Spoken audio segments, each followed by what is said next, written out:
연이어서 예수님의 신성과 인성, 우리가 지금 오늘은 2부인데 이게 총 제4부로 나누었습니다. 우리 재림교회에서 흔히 자주 강단에서 오고 가는 얘기가 어떤 말씀입니까? 셋째 천사의 기별 또는 믿음으로 말미암은 의입니다. 여러분들은 아직도 많은 사람들은 믿음으로 말미암은 의와 세 천사의 기별이 같은 내용인데 핵심이 무엇인지 파악하기가 꽤 힘들어요. 왜 힘든지 아십니까? 성경의 핵심 주제가 무엇인지 알 듯 하면서도 어려운 것은 예언의신이나 구약 성경, 신학 모두가 다 한 부분을 다루면서 이게 가장 중요한 것처럼 다루고 있다는 얘기입니다. 대장태 보면은 재도말과 조사심판, 이것이 얼마나 중요한지 이것이 성경 핵심 주제인 것처럼 다루어졌습니다. 그러나 그것은 다 아무리 중요하게 강조해도 성경의 중에 핵심 본질은 아닙니다. 그 본질을 이해하는데 도와주는 말씀이라는 얘기입니다. 또 시대의 소망에 보면은 예수님의 품성, 성품을 얘기하면서 율법, 사랑, 또 사랑은 아버지와 예수님의 품성인데 이걸 설명하면서 뭐라고 했습니까? 예수님처럼 네 이웃을, 우리의 이웃을, 불쌍한 사람들, 어려운 사람들을 도와주느냐 도와주지 않느냐에 따라서 당신의 영생이 좌우된다고 했습니다. 나의 영생이 좌우된다는 얘기입니다. 그러면 이거보다 더 중요한 게 어디가 있습니까? 그러면 왜 이런 말씀을 하셨는가?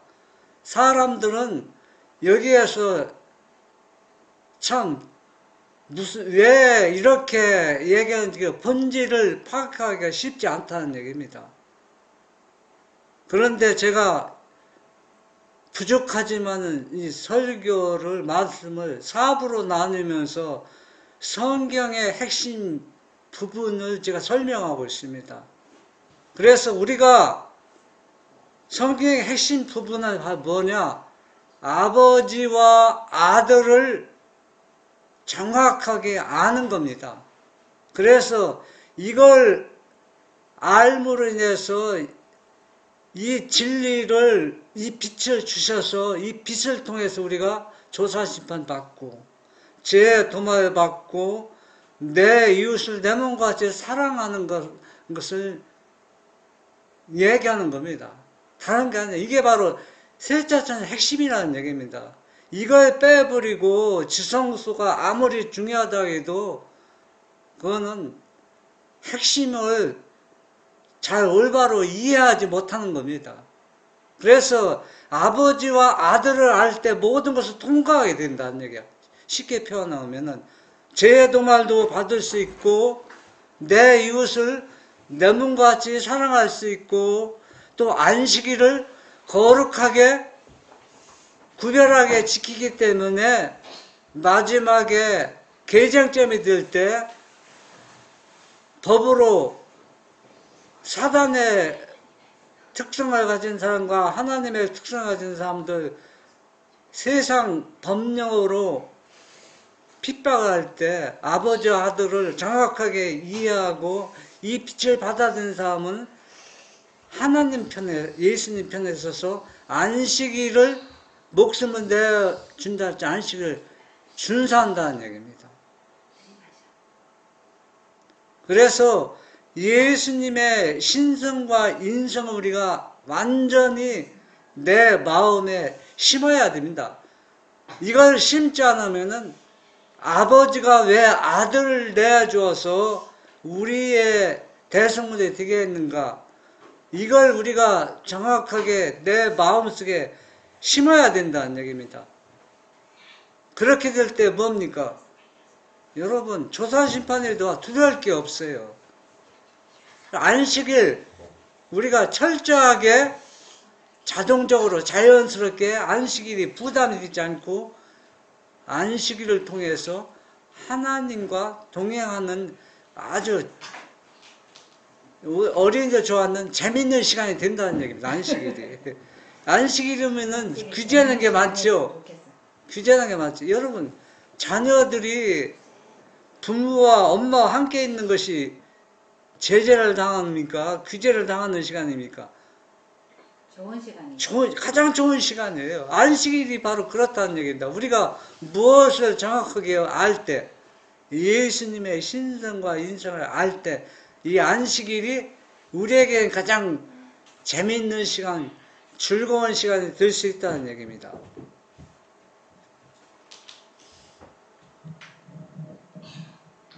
요한복음 16장 3절 저희가 이런 일을 할 것은 아버지와 나를 알지 못함이라. 예.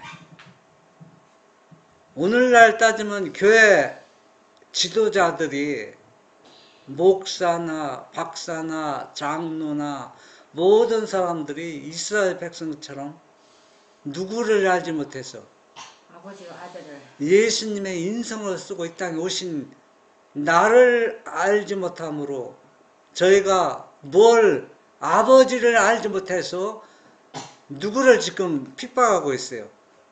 나를 아버지가 아들을 보낸 그 아들을 핍박하고 있는데 그것이 뭐라? 아버지와 아들을 알지 못함으로써 이런 일을 한다는 얘기입니다. 예수를 열심히 믿는 사람들이 예수를 열심히 믿는 자들을 지금 핍박하고 있다는 얘기입니다.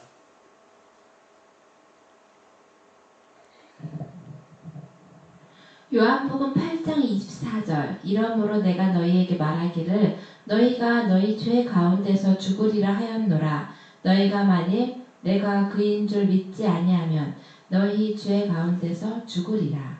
네, 이 말은 무슨 얘기냐면은 유대인들처럼 교회 지도자들이 아버지가 예수 그리스도 아들을 보내셨는데 그 아들을 배척하고 거절함으로 인해서 너희가 죄 가운데 죽는다는 얘기입니다.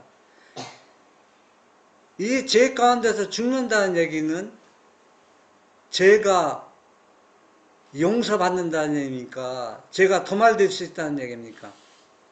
용서도 받지 못할 뿐더러 죄의 도말도 받지 못하고 그냥 죄 가운데 죽어버리고 만다는 얘기예요. 이것이 뭐라? 아버지와 나를 알지 못해서 그러한 죄 가운데 죽을 수밖에 없다는 얘기입니다. 그럼 이 일이 2000년 전에 이 역사가 끝난 것이 아니라 예수님의 재림할 때까지 이 죄가 계속 반복되고 있다는 얘기예요.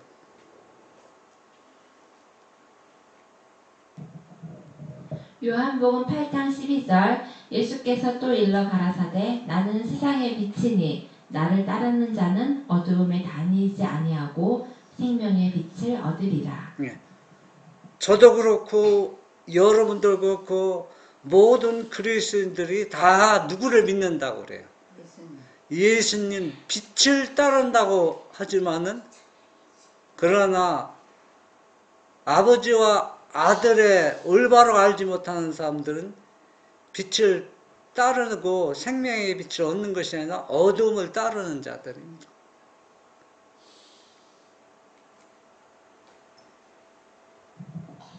빛의 자녀들은 빛 가운데서 행할 것임. 하나님의 백성들이 불신 가운데 거하는 것은 하나님의 뜻이 아니다. 예수님께서는 빛이시며 그분 안에는 어두움이 전혀 없다. 그분의 자녀들은 빛의 자녀들이다. 그들은 그분의 형상으로 새롭게 되며 어두움에서 나와 그분의 기이한 빛에 들어가도록 부르심을 입었다. 그분은 세상의 빛이시며 그분을 따르는 자들은 역시 그러하다. 그들은 어둠 가운데 거할 것이 아니라 생명의 빛을 지녀야 한다. 예. 우리가 빛은 여러 가지 빛이 있어요. 제가 오늘 아침에 일찍은 아니지만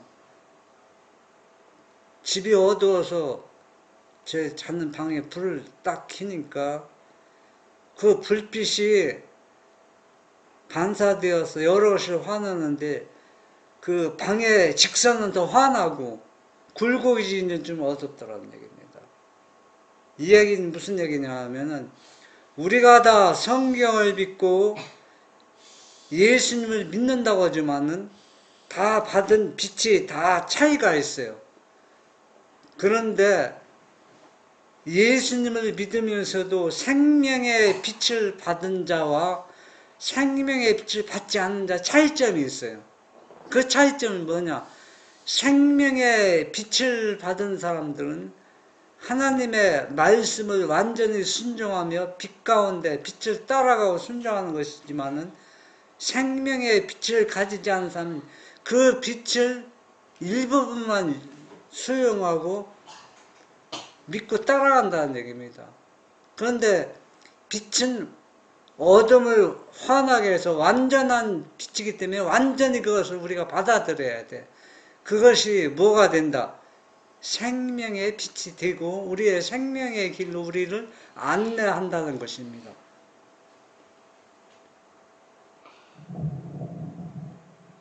하나님의 백성들이 그리스도를 닮기 위하여 더욱 열심히 애쓸수록 사단의 더욱 집요한 추적을 받을 것이다. 그러나 그들은 그리스도와 밀접하게 연결되어 있으므로 그리스도로부터 그들을 떼어내고자 애쓰는 간교한 원수의 노력을 저항할 수 있는 능력을 받는다. 우리에게 확실하고 잘못 행함이 없는 모본이 있음에도 불구하고 실수가 많은 인간을 모본으로 삼으면서 우리 중에 서로 비교하는 일이 지나치게 많다. 네. 여러분, 세상 사람들이 우리 주변에서는 보기 힘든 상황이지만 의처증 있는 사람들 있죠. 그 사람들은 어떻습니까? 아주 누구보다도 아내를 사랑하고 남편을 사랑한다고 하면서도 뭘 품고 있어요? 그 사랑을 불신하고 완전히 믿지 못하고 항상 불안과 의심을 가지고 있고 조금 행동이 이상하면 어때요? 핍박을 가합니다. 이 얘기는 무슨 얘기냐면 우리가 예수님을 믿고 예수님의 말씀을 따라 순종하고 예수님을 닮기 위해서 열심히 성경 보고 기도하고 그렇게 살아가지만은 누구와는 밀접한 관계가 끊어져 버렸어요.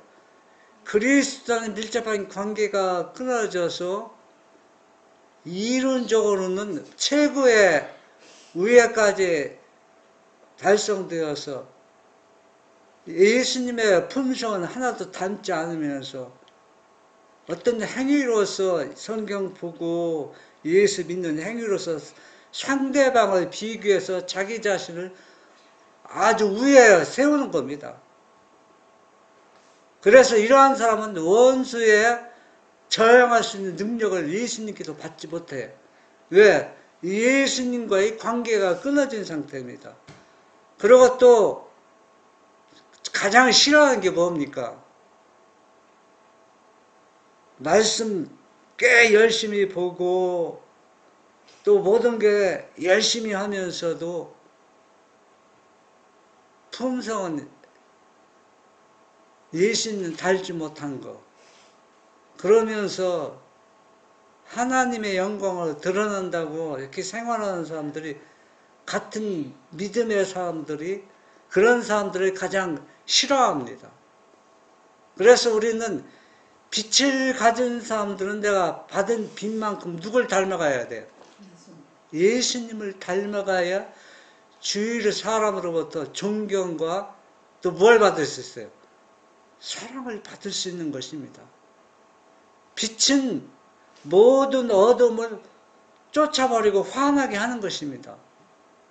그래서 우리가 그리스도의 빛을 받은 사람 한 사람 있다면 그 가정은 그 사람 때문에 온 집안이 환해서 뭐가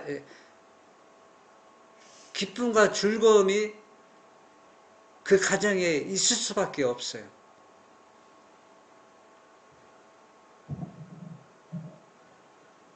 우리는 자신을 세상이나 사람의 의견 또는 우리가 진리를 받아들이기 전에 우리의 상태에 의하여 평가해서는 안 된다.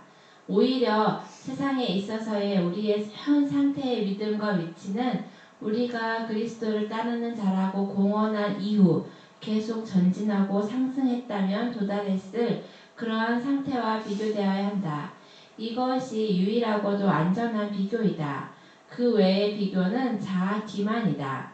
만일 하나님의 백성의 도덕적 특성과 영적 상태가 그들에게 주어진 축복과 특권 그리고 빛에 일치하지 않는다면 그들은 저울에 달려지게 될 것이요 천사는 부족하다는 보고를 하게 된다. 이 말을 제가 쉽게 표현합니다. 제 표현이 좀 올바른 표현일지 모르지만 우리가 쉽게 이해하는 한도에서 만약에 제가 선도가 말씀을 하루에 4시간씩 봅니다.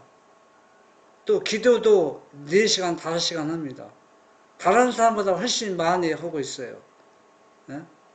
그러면서 현재 내 믿음의 위치 그리고 또 착한 일도 좀 자선사업도 조금 합니다. 그리고 이러한 것들을 통해 다른 사람과 비교하는 겁니다. 이렇게 비교하는데 제 품성은 뭐 어떻습니까? 예수님의 품성을 계속 내가 받은 빛만큼 그분을 닮아가고 전진하고 완전한 품성에 높이 올라가고 개발되어야 되는데 내가 받은 빛만큼 빛하고 나 자신을 비교해야 되는데 다른 사람과 비교하는 겁니다. 이런 비교는 뭐라 하겠어요? 최고의 기만이라는 얘기입니다. 그러니까 자신이 속고 누구를 속이는 거예요? 예수님을 속이고 있다는 얘기예요. 이런 비교를 하지 말라는 얘기입니다. 왜냐하면은 내가 말씀을 다른 사람보다 더 많이 보고 기도를 더 많이 하면은 내 품성이 내 의가 누구를 더 많이 닮아가야 돼. 예수님을 닮아가는 거 그걸 비교해서 그렇지 못하고 있다면은 자기 자신이 기만에 빠졌다는 것입니다.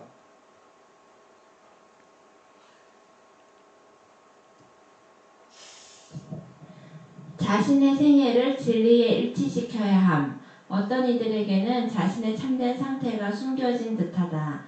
그들은 진리를 들으나 자신의 생애를 진리에 일치시키지 아니하기 때문에 진리를 완전히 깨닫지 못하며 진리를 순종함으로 성화를 이루지 못한다. 그러나 그들은 하나님의 은총의 증거인 낮의 구름 기둥과 밤의 불 기둥이 그들 앞에 행하는 양 태연하고 만족스럽게 쉰다. 그들은 하나님을 안다고 공언하나 행위로는 부인한다.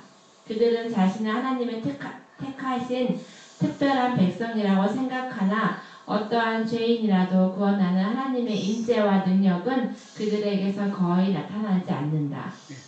어떤 사람들은 진짜 이 말을 표현할 수 없을 정도의 애매모호합니다. 여기 보면 어떤 이들에게는 자신의 참된 상태가 숨겨진 듯하다 했습니다.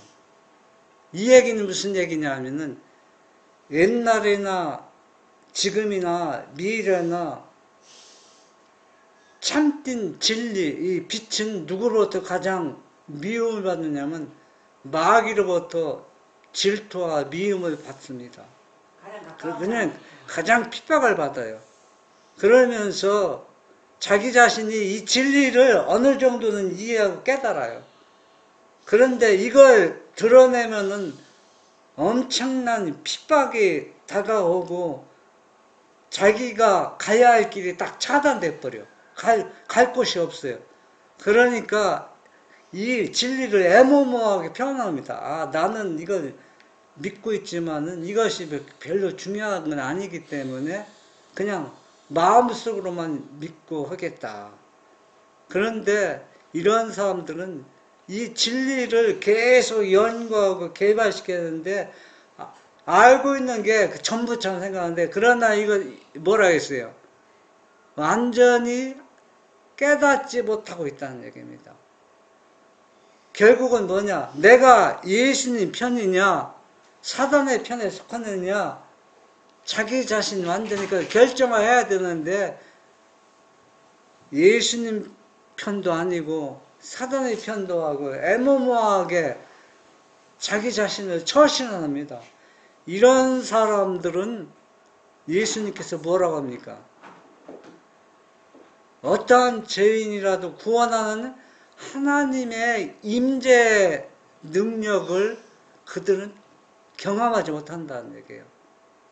지금 말씀을 하나님이 능력 주셔서 은혜 주셔서 제가 말씀을 선포하고 있지만은 실제는 참된 하나님의 임재와 능력이 없다는 얘기예요.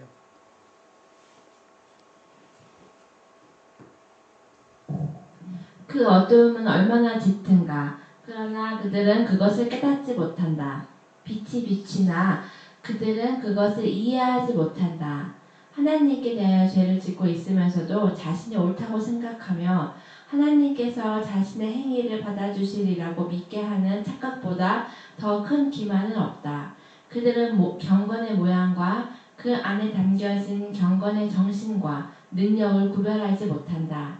그들은 가난하고 비참하며 눈멀고 벌거벗었으며 모든 것을 필요로 하나 스스로 부요하며 필요한 것이 없다고 생각한다. 예.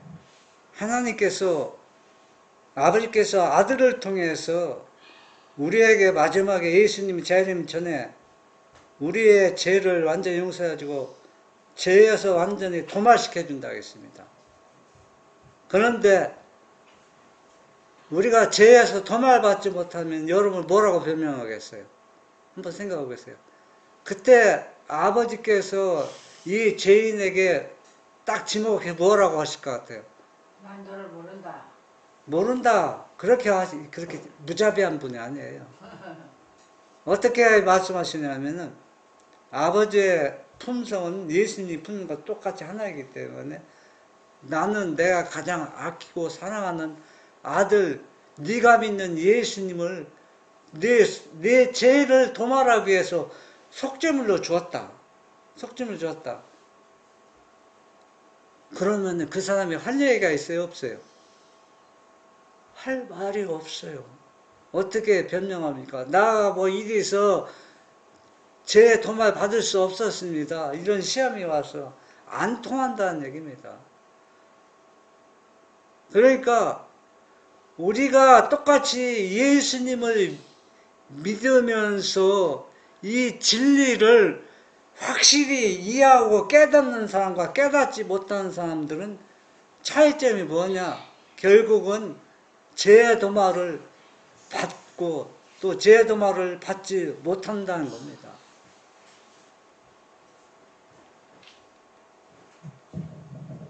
영적인 사물에 있어서 아무 노력도 기울이지 않으면서도 그리스도를 따르는 자라고 공언하는 자들이 있다.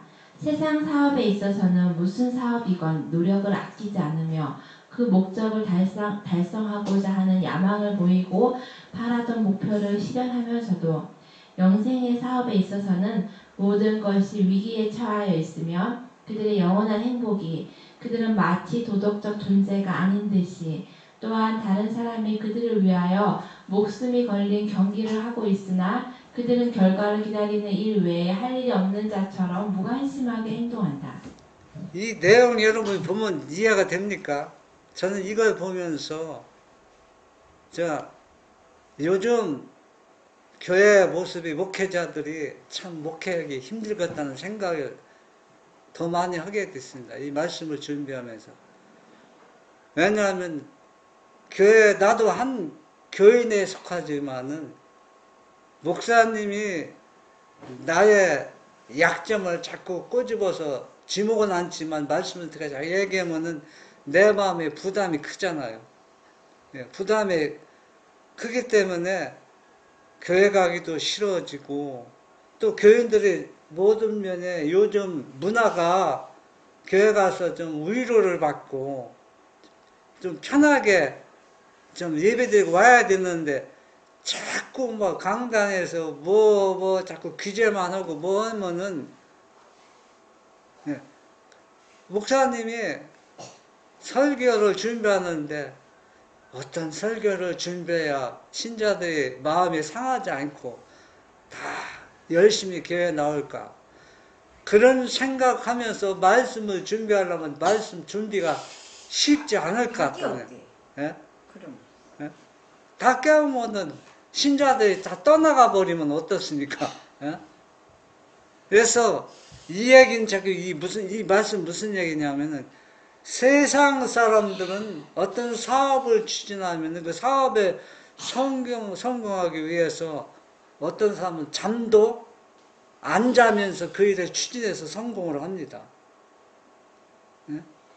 그리고 또 이 사업에 위기에 처했으면은 위기에 처한 것을 극복하기 위해서, 이 사업이 잘 돌아가기 위해서, 그러니까 사업이 부도나지 않기 위해서 하는 일들이 얼마나 열심히 온 정성을 기울여서 사업에 노력을 쏟습니까? 또 헌신하고 있습니까? 우리가 하나님을 믿는 것도 똑같은 거랍니다. 세상 사람도 그렇게 하는데, 우리는 영원한 길을 향해서 전진하는 사람들이 있는데, 그런데 다른 사람들이 내가 행동을 보고 구경을 하고 있어요. 어떤 구경을 하느냐 하면은, 이 사람이 보니까 말씀대로 살라고 하거든요. 꽤 열심히 있는 사람이고 믿음 있는 사람입니다. 주위에서 볼 때. 그래서 이 사람의 행동을 보고 내가 선택하는 겁니다. 선택하거든. 더 쉽게 표현하면 어떤 사람이, 제가 어렸을 때 기억이 납니다. 어렸을 때 은별이만 했을 때, 은별이보다 더 적었죠 지금. 그걸 어디에 기억하나? 그런데 밥상에 계란이 나왔는데 분명히 성경에는 무언 먹어도 되고 먹지 말라는 게 나왔어요. 그래서 계란은 먹는 건지 부정한 식품인지 몰라서 선생님한테 물어봤어요. 그러니까 계란 먹어도 된다고 하더라고. 이 얘기가 옛날 얘기지만, 이게 무슨 얘기냐면, 어떤 사람이 이제 교리 문제가 발생하면 이 교리가 그 사람이, 왜냐하면 이 사람은 믿음이 있고 열심히 세상 사업하는 것처럼 열심히 하나님이 사업하기 때문에 이제 물어봅니다. 그러면 이 사람이 뭐라 하냐. 그거는 맞는 얘기지만 별로 중요하지 않았기 때문에, 그러면 이 사람이 이 경기를 보면서 뭐합니까?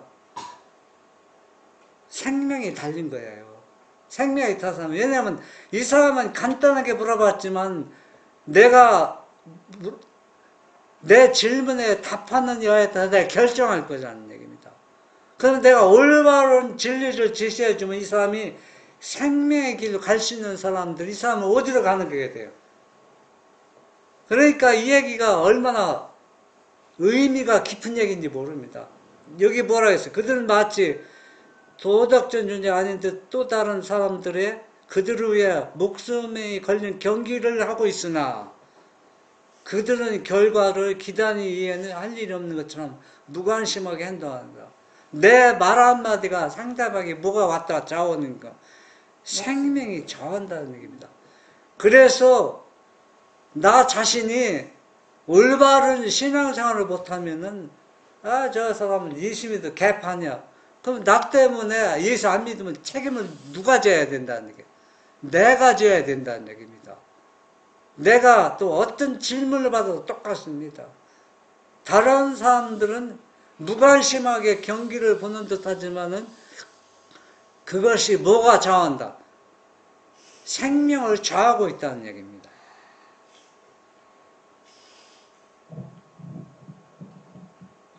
요한복음 15장 21절 그러나 사람들이 내 이름을 인하여 이 모든 일을 너희에게 하리니 이는 나 보내신 이를 알지 못함이니라. 예. 예수님 당시에도 예수님을 얼마나 핍박했습니까?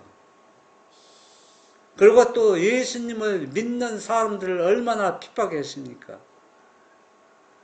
그런데 예수님이 뭐라고 했어요?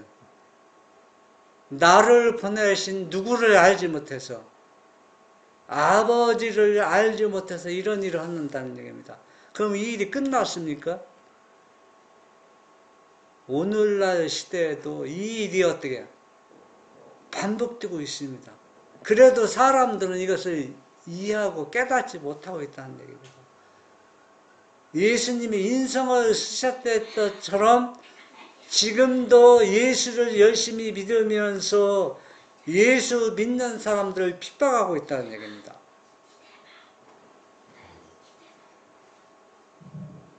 자원에서 눈먼 가운데 있기로 한 사람을 위해서는 아무 방도가 없음. 진리를 들을 기회가 있었지만 듣지 않으면 책임이 없을 것이라고 생각하고 그것을 듣고 깨달으려는 노력을 하지 않는 사람들은 하나님 앞에서 마치 진리의 말씀을 듣고 거절한 것과 꼭 같은 죄가 있다는 판결을 받을 것이다. 진리가 무엇인가를 깨달을 수 있었는데도 오류 가운데로 나아가기를 선택한 사람들은 용서의 여지가 조금도 없을 것이다. 예수님은 그의 신앙과 죽음으로 알지 못하는 모든 죄를 위하여 속죄하셨지만 자원에서 눈먼 가운데 있기로 한 사람들을 위해서는 아무 방도가 없다. 저는 이런 얘기를 많이 들었습니다. 어떤 얘기냐면 또 아버지와 아들 타령이네. 예? 그만 좀 하라고. 그런데 여기에 보면 무서운 송구가 내려져 있습니다. 그래서 이 사람들은 그 얘기가 사실인 걸 부인하지 못해요. 믿지만은 연구를 하지 않습니다. 그래서 관심이 별로 없어요. 왜냐하면 그렇게 안 믿어도 예수 믿고 열심히 믿음의 생활하고 하나님의 능력과 많은 복을 받고 자기 자신이 현재 살아가고 있다는 얘기입니다. 이런 복과 은혜는 진리를 확실히 이해하고 깨닫기 위해서 그는 은혜와 능력을 주시는 것이지 계속 그렇게 살아가라고 능력과 은혜를 주시는 게 아니라는 얘기입니다. 그런데 이런 사람들은 나중에 진리를 야정이 또 뭐라고 한다면 좀 자세히 설명해 주면 내가 그때 올바로 믿지 않았겠느냐고. 그런데 그거는 안 통한다는 얘기. 왜? 들을 수 있는 기회를 자기가 자신이 자원에서 다 차단해 버렸습니다. 그래서 눈먼 가운데, 영적으로 눈먼 가운데 있는 사람들에서는 아무 방도가 없어요. 여러분, 예수님이 능력이 없습니까?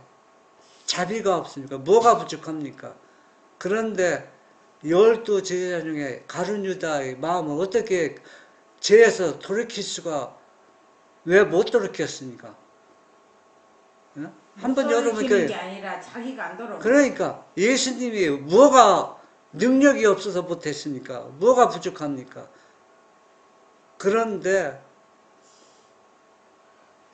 자원에서 영적으로 눈먼 상태에 있는 사람들은 예수님이 어떻게 할 수 있는 방법이 하나도 없다는 얘기예요. 그래서 야중에 우리가 심판받을 때 변명할 여지가 없습니다.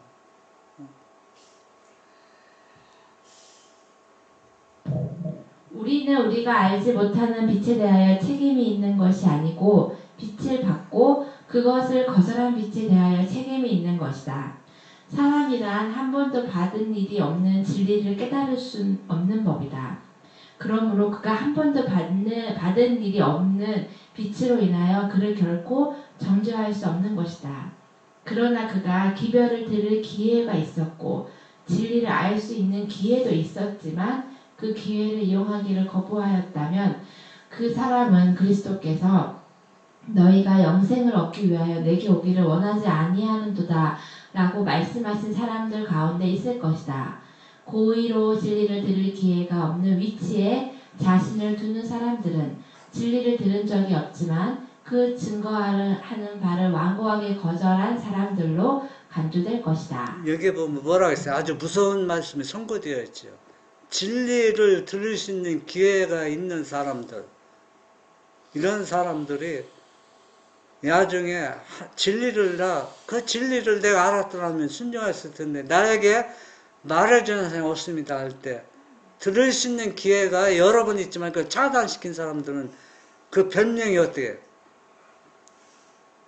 심판을 통과할 수 없다는 얘기입니다. 여러분들, 저는 이렇게 보다가 이제 사과 농사를 짓는데 여기 보니까 우리 이웃집에 사과밭에 그 거름을 이렇게 왔는데 처음 보는 거름에 이렇게 빨간 피트가 있어요. 그래서 무슨 거름인가 봤더니 나무 쪼갠 거, 깻무, 어분 여러 가지 뭐 섞여 있더라고. 그러면 내가 사과 농사를 짓기 때문에 사과밭에는 어떤 거름이 효과적일까 관심 있게 보는 겁니다. 왜? 내가 사과 농사를 짓기 때문에.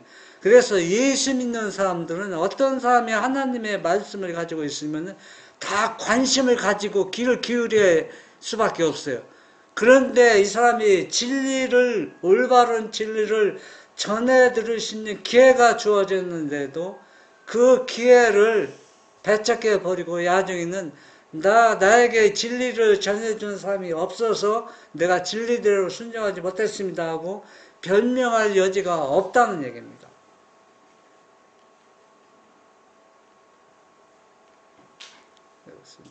요한복음 16장 8절에 보면 그가 와서 죄에 대하여 의에 대하여 심판에 대하여 세상을 책망하시리라. 이 얘기를 사람들이 많이 왜곡하고 있습니다. 그가 와서 죄에 대해서 심판하실 사람은 누굽니까? 사람을 창조하신 분입니다. 또 의에 대해서 심판하시는 분은 의는 누구로부터 받아요? 만물을 창조하신 분부터 의를 받아요. 또 만물을 창조하신 분이 심판을 받습니다. 그래서 이분이 세상을 책망한다는 얘기입니다. 그러면 이분이 존재가 누구냐는 얘기입니다.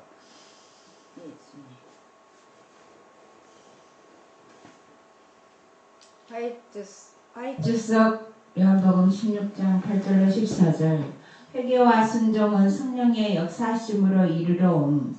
성령의 직무는 다음에 그리스도의 말씀에 분명히 명세되어 있다. 그가 와서 죄에 대하여 의에 대하여 심판에 대하여 세상을 책망하시리라. 죄를 깨닫게 하시는 것은 성령이시다.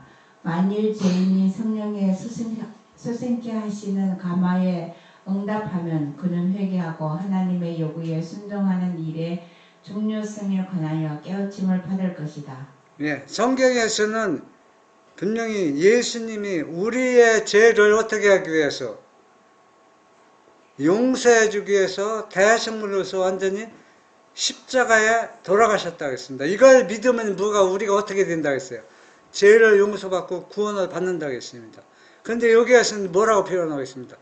회개와 순종은 누구의 역사하심으로? 성령의 역사하심이라고 했는데, 그러면 이 성령하고 예수님이 십자가에 돌아가신 분이고 같은 존재냐 다른 존재냐 우리가 성경을 통해서 완전히 우리가 구분을 져야 돼요. 만약에 다른 존재라면은 성령과 예수님 십자가에 다른 존재라면 십자가보다 이 성령이 더 귀중하다, 더 중요하다는 얘기예요. 왜? 이분의 성령의 역사하심으로서는 예수님이 아무리 십자가에 돌아가신다 할지라도 우리가 뭘 받을 수 없어요. 용서를 받을 수가 없어요. 그런데 같은 존재라면 문제는 또 완전히 쉽습니다. 왜? 그분이 나와 똑같은 인간이 되어서 아버지의 의를 통해서 우리처럼 인간으로서 죄와 싸워서 이겨서 죄를 정복했기 때문에 그 정복한 의를 내게 나누어주는 것이 바로 성령이다. 그러니까 성령이 누구와 같은 존재다. 예수님과 같은 존재라면은 말씀이 진리가 일치가 되는데 성령과 예수님이 다른 존재라면 이거는 완전한 다른 복음이 되는 겁니다. 그래서 이 성령이 뭐예요? 죄에 대해서, 의에 대해서, 심판에 대해서 우리에게 책망하고 우리의 새로운 생명을 소생시키는 능력을 주시는데 하나님이 요구에 순종한 일의 중요성에 관하여 깨우침을 받는 것이 이 성령의 역사인데 오늘날 많은 그리스도 교회에서는 각자 믿기를 어떻게 되냐면 이 성령하고 예수님하고 분리시켜 나왔습니다. 그래서 어떤 사람들은 세상은 교회에서는 그렇게 가르쳐줘 나는 똑같은 존재라 나 혼자만 믿고 받아들이면 된다. 그렇게 하는 사람들은 완전히 거절하는 거 똑같다 해서 조금 전에 읽었잖아요. 완전한 진리를 알면 알수록 순종해야 되는데 어떤 핍박이 와도 어려움이 와도 순종해야 되는데 사람들이 안 받아들이니까 그냥 나만 혼자 진리를 알고 믿고 순종하는 것은 모르는 것처럼 똑같이 취급한다고 했습니다. 여러분 회개와 순종은 예수 그리스도의 십자가 인성과 신성이 연합된 그 의를 나눠 받아서 우리의 죄가 용서받는 겁니다. 네? 여러분 이게 얼마나 중요하다는 것을 여러분들이 인식해야 됩니다. 왜냐하면은 성령과 예수님을 분리시키면은 완전히 믿음이 구별되는 거예요. 어떻게 구별되냐면 예수 믿는 것도 아니고 예수 안 믿는 것도 아니고 어중간하게 된다는 얘기입니다. 이거는 진리가 될 수가 없어요.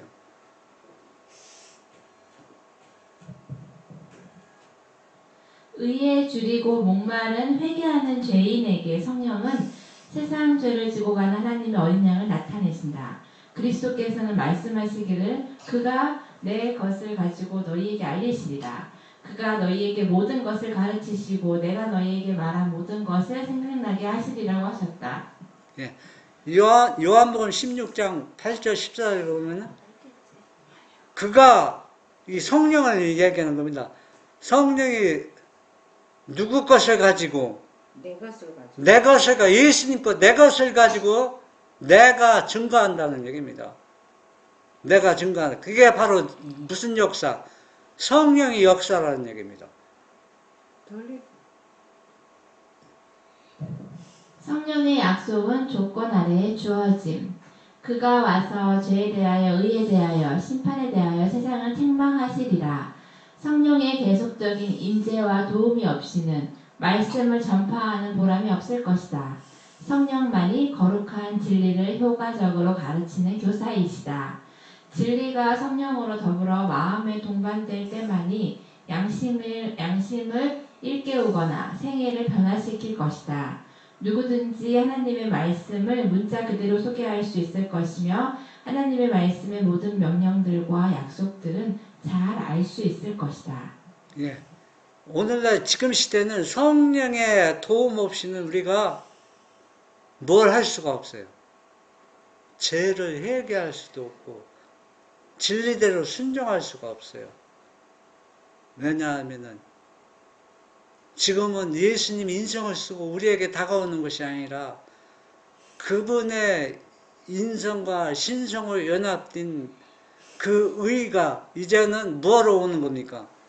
영으로 성령으로 우리에게 다가오기 때문에 그래서 우리의 생애를 변화시키는 것은 곧 성령 십자가에 돌아가시고 부활하신 인성과 신성으로 연합된 그분의 의 영을 통해서 우리에게 다가와서 뭘 회개하고 또 말씀을 이해하게 하는 것입니다.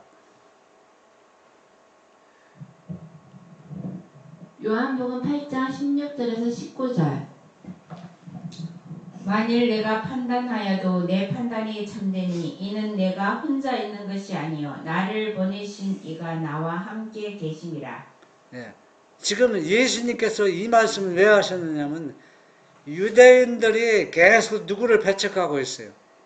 예수님. 예수님을 배척하고 있으니까 내가 내 판단하는 것이 정확하다는 얘기입니다. 왜 정확하느냐 하면은 내가 하는 것이 아니고 누가 너희들이 믿는 여호와 하나님이 나와 함께 하기 때문에 내가 하는 말은 완전히 정확하고 올바른 판단이라고 강조하고 있습니다.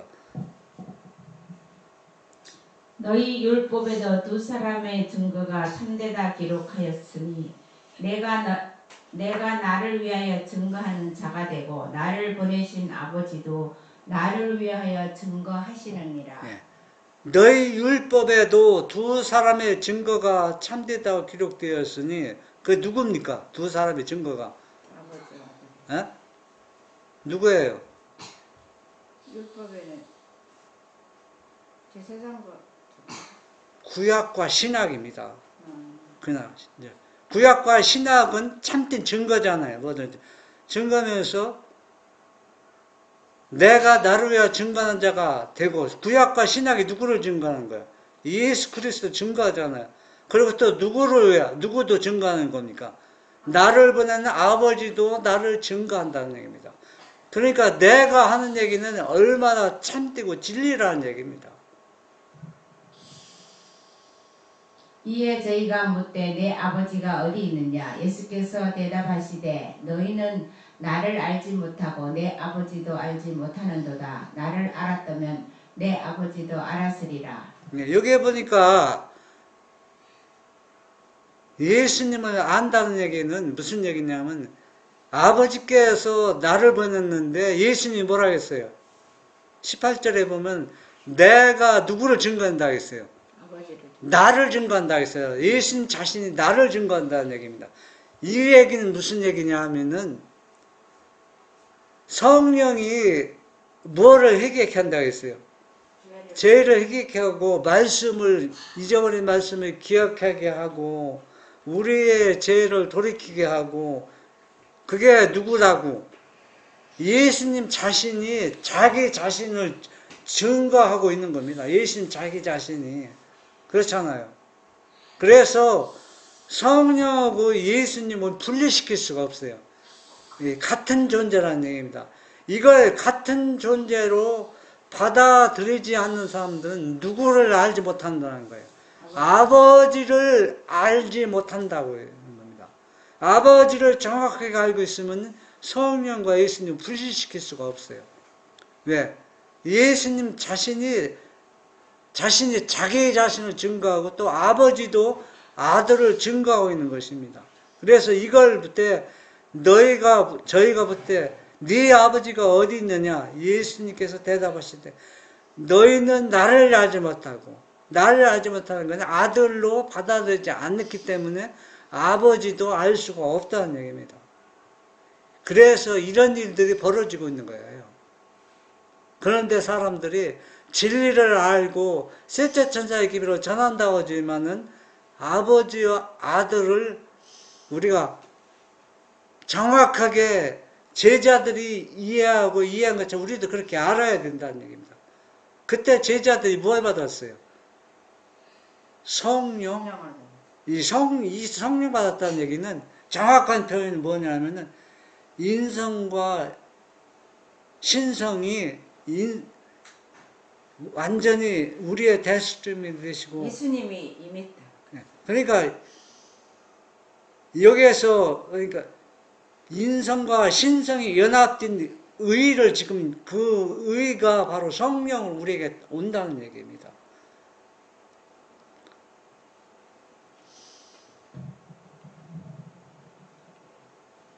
그리스도께서는 그의 교회에 성령의 선물을 약속하셨는데 이 약속은 처음 제자들에게 해당되었던 것처럼 우리에게도 해당된다. 그러나 여러 다른 약속들처럼 이 약속도 조건하에 주신 바 된다. 주의 약속을 요구할 것으로 믿고 공언하는 자들이 많다. 저들은 그리스도에 관하여 성령에 관하여 말하지만 아무런 유익을 얻지 못한다. 저들은 거룩한 능력의 지도와 제재를 받도록 영혼을 복종시키고자 하지 않는다. 예, 오늘날 얼마나 많은 사람들이 성령 얘기하고 예수님의 얘기 얼마나 많이 합니까? 오늘날 집회들이 많이 하고 있잖아요. 그런데 뭐라고 했습니까? 성령은 아니라 성령의 그리스도에 관하여 성령에 관하여 말하지만 아무런 유익을 받지 못한다. 왜 유익을 받지 못합니까? 아버지와 아들을 그 관계를 말씀을 깊이 연구하지 않으면은 성령의 선물을 그리스도의 영을 받지 못한다는 얘기입니다. 그래서 복음의 핵심은 바로 이겁니다. 이걸 우리가 깊이 연구하면 연구할수록 그래서 선지자가 뭐라고 했습니까? 예수님의 인성을 연구하면 연구할수록 이것이 뭐라? 하늘 가는 황금 사슬이라 했어요. 그러니까 사닥다리라는 얘기입니다. 하늘 올라가는 사닥다리. 그만큼 중요성을 강조한 것입니다. 그래서 우리가 그걸 바르게 이해할 때 우리가 뭘 받을 수 있어요? 성령은 성령의 선물을 받을 수가 있다는 얘기입니다. 여러분들이 아는 거 그게 전부가 아닙니다. 아버지와 아들 관계가 성경을 연구하면 연구할수록 그분의 사랑이 얼마나 고귀하고 넓고 광범위한지 우리의 자신이 그분 앞에 굴복당하지 않을 수가 없어요. 우리의 이기심이 완전히 사라질 수밖에 없습니다. 여러분 오늘 안식일 그분의 놀라운 자비와 사랑이 여러분의 마음, 나의 마음을 녹이시는 안식일이 되시길 바랍니다. 아멘.